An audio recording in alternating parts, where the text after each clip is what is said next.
Jolla. Yeah? Sí. Alright, hello, welcome to our project about the protected marine area of La Jolla beaches.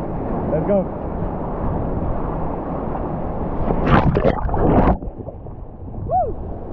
These reserved areas consist of two different marine protected areas, which include the Swift France protected area, which is over there, into up here, and the Matlahui State protected marine area, which is all this area here, including La Jolla Cove. What you meant to say that this area is highly populated by people, pretty famous, as you can tell. There's a lot of kayak companies here, summer for some distance, like people doing kayak tours. And even more popular for its wildlife. This place is very rich in biodiversity, which is why there's companies like Everyday California that rent out snorkel gear and kayak gear for people to observe the wildlife, which the marine protected areas help protect. For example, leopard sharks, Leopard sharks, sea lions, sea turtles, and sea turtles. Yeah! So Ernie, when were these established? And why are they important? And also, who are the Kumeyaay people? Now those are three very excellent questions, Marcelo and Andres. So, when was it founded? It was founded in 1903 by University of California professor William Emerson Ritter and local philanthropist Ellen Browning Scripps, hence the name Scripps Marine Area. Now, this area was important due to three things: research, innovations, and programs. Now, their research was important due to their studies on marine biology, fisheries research, and much more. Now, their innovations included numerous scientific breakthroughs, such as advancements in understanding ocean currents, marine ecosystems, plate tectonics, and climate change. That's why the ocean was very important during the early years.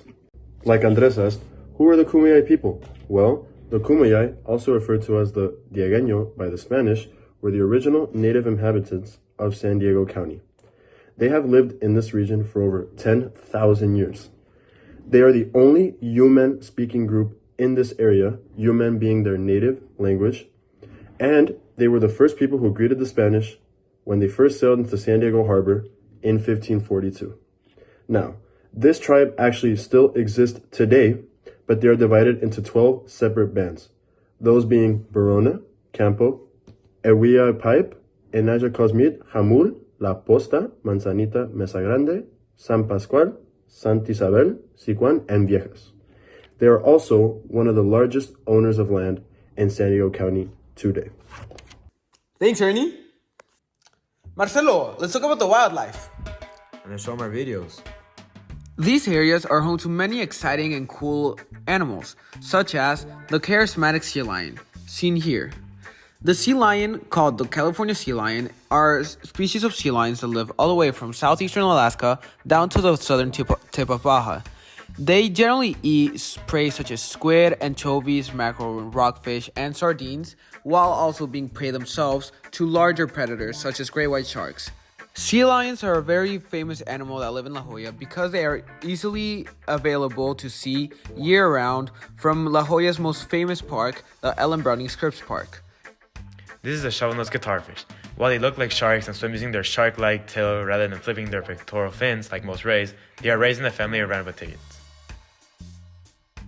This next animal is a harmless horn shark. Horn sharks are slow-moving and nocturnal. They scavenge close to the shore at night before returning to the depths to sleep. Ouch. Oh look, a lobster. Yummy. DM if you want fresh caught California spring lobster. Come join us for a dive.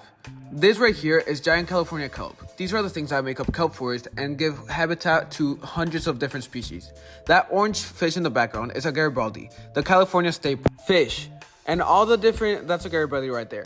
And all the different things you see are different types of algae. And that green thing that looks like grass is actually seagrass. It's a hey lobster. It's the only vascular plant that has fully adapted to live underwater in the oceans. This is a southern sea palm. All these half circles are actually sand dollars, which are a type of flattened sea urchin. Yeah. This is a bat ray. Sea lions, white sharks, and broadness saber-gill sharks prey on bat rays. The bat ray usually leads a solitary life, but may be found in groups of thousands.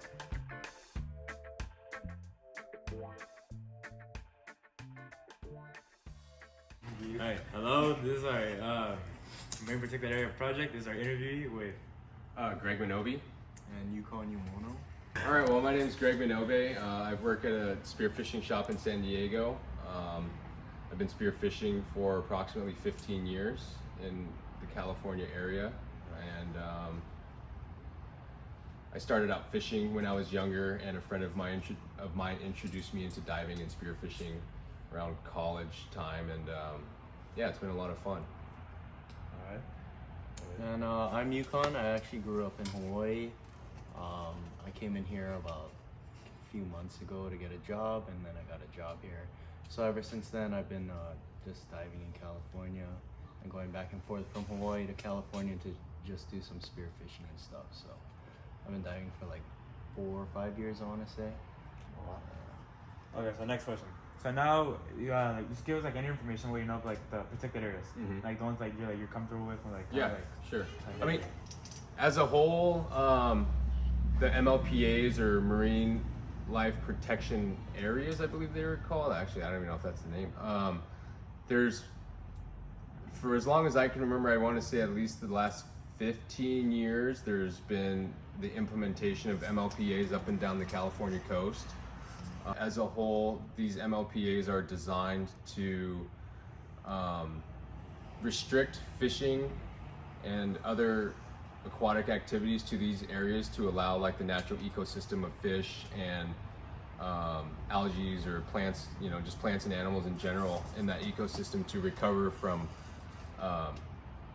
years of fishing pressure, and that's each what is it, I think every 5 or 6 years there's supposed to be some sort of a study done to see if the ecosystem is rebounding or benefiting from it being a closure. And I'm not too privy with as far as like how the science or the data goes with that, but that's I guess the main goal of an MLPA is to be able to measure and record, if these areas being protected are actually doing good for helping the ecosystem rebound. Okay.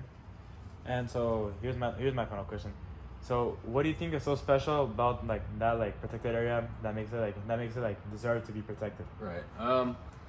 I think if the science is correct, the MLPAs are a great tool in order to rehabilitate certain marine areas.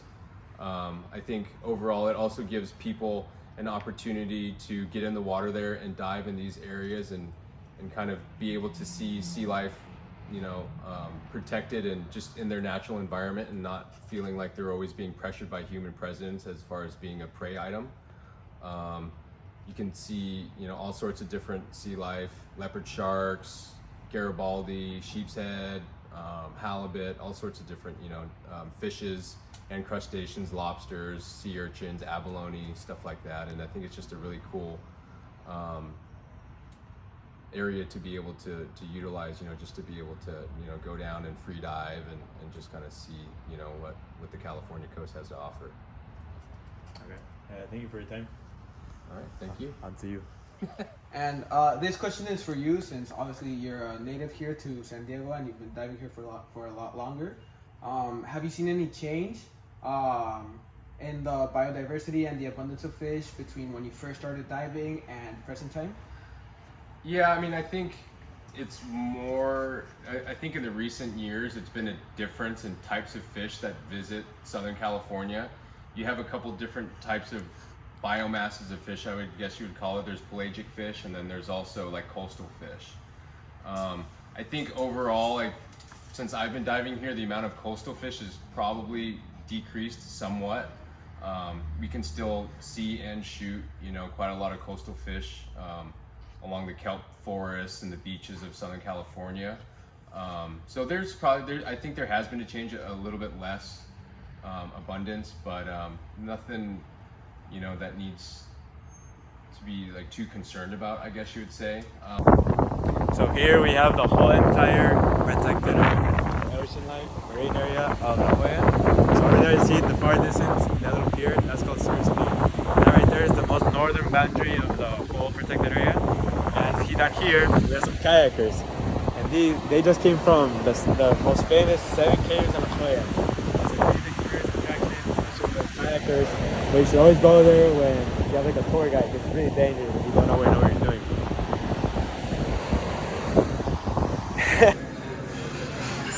Thank you, Bruder. Thank you for the opportunity to make this project. We love you guys. Bye-bye.